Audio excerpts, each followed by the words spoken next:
जिसका डर था वही हुआ। ईरान ने पहले इजराइल पर हमला किया। इजराइल ने 5 दिन में 5 वॉर कैबिनेट मीट बुलाई। इजराइल ने कहा था कि ज़बरदस्त हमले करेंगे, घातक हमले करेंगे, महाविस्फोटक हमले करेंगे। हमला हुआ भी। ईरान से बदला लेने के लिए हमला जिसमें ईरान के इस्फहान शहर को निशाना बनाया गया। पहले आप ये जानें कि ये शहर है क्या। इस्फहान शहर वो है जहाँ पर ईरान के परमाणु सेंटर्स हैं, जहाँ पर ईरान के न्यूक्लियर प्लांट्स हैं, वहाँ पर सीधे अटैक किया गया। बड़ी बात यह है कि ईरानी रिवोल्यूशनरी गार्ड कॉर्प्स का जो हेडक्वार्टर है वो भी इस्फहान शहर में है।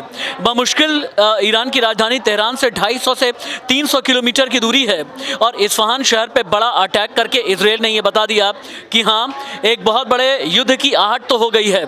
आहट जिसमें ईरान के साथ क्या मुस्लिम देश कूदने वाले हैं। मिडिल ईस्ट में जितनी सरगर्मी बढ़ गई है, ये आने वाले दिनों में कितना बड़ा खतरा लेकर के आएगी, सवाल बहुत बड़ा है। दानिश रिजवी, चूंकि इनके ज़रिए ही वॉर रूम हेडक्वार्टर की जितनी खबरें होती हैं आप तक पहुंचती हैं। दानिश, पहले तो ये बताओ कि इजराइल ने जिस इस्फहान शहर पर अटैक किया है, ये शहर क्या है, रणनीतिक मामले में ईरान के लिए कितना ज़्यादा इम्पॉर्टेंट है, और अगर ईरान ने फिर से रिटेलिएट किया तो क्या होने वाला है। इस्फहान शहर के बारे में पूरा बताओ मुझे। ईरान का इस्फहान शहर एक प्रमुख शहरों में से बहुत अहमियत का शहर है, क्योंकि वहाँ पर परमाणु संयंत्र का उनका ज़ख़ीरा है, वहाँ पर केंद्र है, और उसके साथ साथ IRGC का प्रमुख वहाँ पर उसका सेंटर भी है।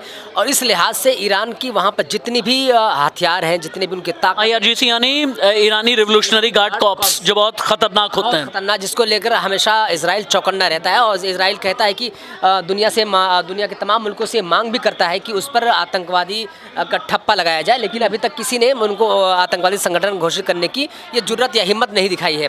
और जहाँ तक रहा सवाल, तो क्या अच्छा एक बात और भी बताना, क्या जो IRGC है इन्हें क्या हिजबुल्लाह का भी समर्थन मिलता है?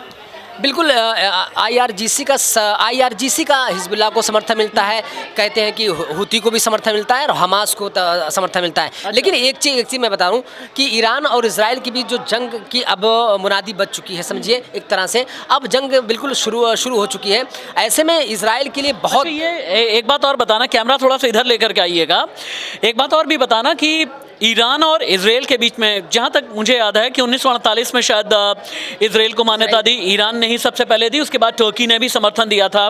क्या इतने साल में कभी सीधे तौर पर ईरान और इजराइल के बीच जंग हुई है या प्रॉक्सी वॉर ही चलता था? ज़्यादातर प्रॉक्सी वार ही चलता रहा। लेकिन वही आपको इससे पहले बताने वाला था कि पहले HHH के बीच हमेशा हो रहा था, मतलब हमास, हुती और हिजबुल्लाह के बीच। लेकिन अब एक प्रॉपर देश के बीच अब जो जंग छिड़ेगी वो अब तब में 70 के 80 के और 60 के दशक और अब में ईरान और इजराइल में बहुत फ़र्क है। तब मध्य एशिया में उसका राज हुआ करता था। आज कहीं ना कहीं इजराइल परेशान लग रहा है, क्योंकि देखिए हमास एक छोटा सा आतंकवादी संगठन जिसे कहते हैं, बहुत से मुल्क नहीं कहते हैं, तो उसको लेकर जिस तरीके से सोचता है कि चंद मिनटों में ख़त्म कर देंगे, 1 महीने 2 महीने में ख़त्म करें, लेकिन 8 महीने से ज़्यादा हो चुका है, लगातार जंग कर रहा है, लेकिन अभी तक उस पर सफलता अर्जित नहीं कर पाया है। और अभी तक ये कहते थे कि हमास जो है वो तो अंडरग्राउंड रहता है, अंडरग्राउंड ठिकानों को उसके नष्ट किए जा रहे हैं। इजराइल डिफेंस फोर्स दिन रात हमास पर अटैक कर रहे थे, लेकिन वो जंग आप जीत नहीं पाए। एक मिनट शहबाज, आप भी आ सकते हैं क्या? 2 मिनट मुझे अगर आप दे दें। कहते हैं कि जंग का अपना एक नेचर होता है। एक जंग जो सिर्फ हथियार की होड़ के तौर पर लड़ी जाती है, एक जंग अपना जोग्राफिया सुधारने के लिए लड़ी जाती है, जो रशिया और यूक्रेन के बीच चल रही है।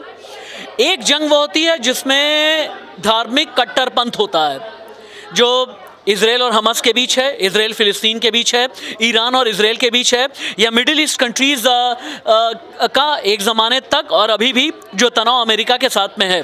ये कट्टरपंथ जहाँ पर आ जाता है, वो युद्ध कितना ख़तरनाक हो जाता है पूरी दुनिया के लिए। इसकी बानगी आप इसी से समझ लीजिए, जब अफ़गानिस्तान में अमेरिका आया और 20 साल तक उसने यहाँ पर राज किया, लेकिन उसके बाद जब 20 साल बाद तालिबान पनपता है तो कैसे अमेरिका जैसे जो पावरफुल देश है उनको भागना पड़ जाता है। ये कट्टरता होती है कि जब कट्टरवाद अपने पर आता है तो अमेरिका जैसा देश छोड़ के भाग जाता है। यही मैं समझाने की कोशिश कर रहा हूँ अपने जितने भी व्यूवर्स हैं कि जब आप कट्टरता पर आते हैं तो फिर उसका कोई नामो निशान लेने वाला नहीं होता, लेकिन जो कट्टरपंथ जो होते हैं वो लगातार आगे बढ़ते हुए अपनी हर धर्मिता को आगे बढ़ाते हुए तालिबान जैसा देश बनाने के लिए तैयार हो जाते हैं। तो एक मिनट दानिश, फिर ये बताना कि ये जो कट्टरपंथ है या फिर जंग लड़ने का जो जुनून है, जो पागलपन है, ये सिर्फ इस्लामिक कट्टरपंथी है या फिर और भी दुनिया में कुछ नज़र आता है? दर्शकों को बताने के लिए मैं एक बहुत इंटरेस्टिंग बात बताने जा रहा हूँ कि ये जो जंग है दो धर्म के बीच अगर माना जाए तो ज़्यादा बेहतर होगा, क्योंकि यहूदी और इस्लाम के बीच, मतलब मुसलमान के बीच ये कोई जंग की पहली बार नहीं है। ये 1400 से ये जंग लगातार कंटिन्यू चली आ रही है। सबसे ज़्यादा इस्लामिक अगर आप इतिहास पढ़ेंगे, सबसे ज़्यादा अगर जंग किसी से हुई है तो मुसलमानों के बीच और यहूदियों के बीच में हुई है। ये कोई नया, इसलिए ये जो धर्म की लड़ाई है ये कहीं ना कहीं वर्चस्व की भी लड़ाई बन जाती है। और जिस तरीके से 1948 के बाद जिस तरीके से उसका इजराइल का एक सपना है कि ग्रेटर इजराइल बनाया जाए, और उसको लेकर तमाम जो आसपास के ममालिक है, जैसे सीरिया है, बगदाद, इराक है, ईरान है, उसके बगल में लेबनान है, इन सारे जो मुल्क उसके घिरे हुए हैं, इजराइल जो घिरा हुआ है, वो उसको लगातार उसके खिलाफ रहते हैं कि आप कैसे ग्रेटर इजराइल बना लेंगे। अब एक मिनट रुकना, अब कुछ ऐड ऑन करना चाहूँगा। इन सब के बीच में आप जो अमेरिका की बात करते हैं ना, अमेरिका को मैं एक उत्प्रेरक के तौर पर मानता हूँ। जैसे हम केमिस्ट्री में पढ़ते थे ना कि कोई सी चीज़ में मिला दे और जल्दी से रिएक्शन होती है, कैटलिस्ट, तो वो उत्प्रेरक का काम करता है, यानी कि रिएक्शन जिसे कहते हैं हमको बहुत जल्दी से। आप अगर देखें तो यूक्रेन को भड़काया, आज यूक्रेन का क्या हाल हो गया रशिया के साथ वो करते हुए, अफगानिस्तान का क्या हाल किया। तो अमेरिका क्या करता है कि दूसरे के कंधे पर बंदूक रखता है और चलाता है। ईरान का हाल, इराक का हाल बुरा किया, अफगानिस्तान का किया, यूक्रेन का किया, अब ईरान की सोच रहा है कि ईरान कर दे। बट ऐसा नहीं हो सकता, क्योंकि मालूम है उसको कि ईरान पर अगर अटैक करने का मतलब है कि मिडिल ईस्ट के जितने भी कंट्रीज़ हैं वो एक साथ हो जाएंगे। और इसलिए अमेरिका, अब देखिए आप, अमेरिका की तरफ से बहुत बयान ज़रूर आ रहे हैं, लेकिन अभी वो सहम कर बयान दे रहा है। ठीक है। उस सहमने की वजह मैं बताता हूँ कि उस अमेरिका के सहमने की क्या वजह है, क्योंकि 2024 के आखिर तक जाते जाते वहाँ पर चुनाव है, और चुनाव को देखते हुए बाइडेन नहीं चाहेंगे कि वहाँ पर जंग हो, और जंग का जो सबसे ज़्यादा असर पड़ेगा वो अमेरिका पे पड़ेगा, क्योंकि महंगाई बढ़ेगी, तेल के दाम में ज़्यादा बढ़ेंगे, और जहाँ पर वो अपना एक वर्चस्व कायम करता है, जैसे मतलब मिडिल ईस्ट के बहुत से कंट्री में जहाँ पर अपना एक दबदबा मानता है कि जो मैं चाहूँगा वही होगा, उससे सऊदी अरब का देखना पड़ेगा, उसका क्या रुख होता है, UAE का रुख क्या होता है, क्योंकि अभी तक तो ये तटस्थ बने हुए हैं। ठीक है, thank you so much Danish, Shahbaz, thank you so much. लेकिन ज़्यादा खतरा जानते हैं दुनिया के लिए क्या है? बड़ा खतरा यह है कि रूस यूक्रेन जंग के मैदान में है। इजराइल हमास के खिलाफ 8 महीने से जंग लड़ रहा है। इजराइल और ईरान का सीधे युद्ध शुरू ही हो चुका है, जिसके बारे में अभी हम बात कर रहे थे। भारत पाकिस्तान, भारत चीन का तनाव एक अलग ही टेंजेंट पर है।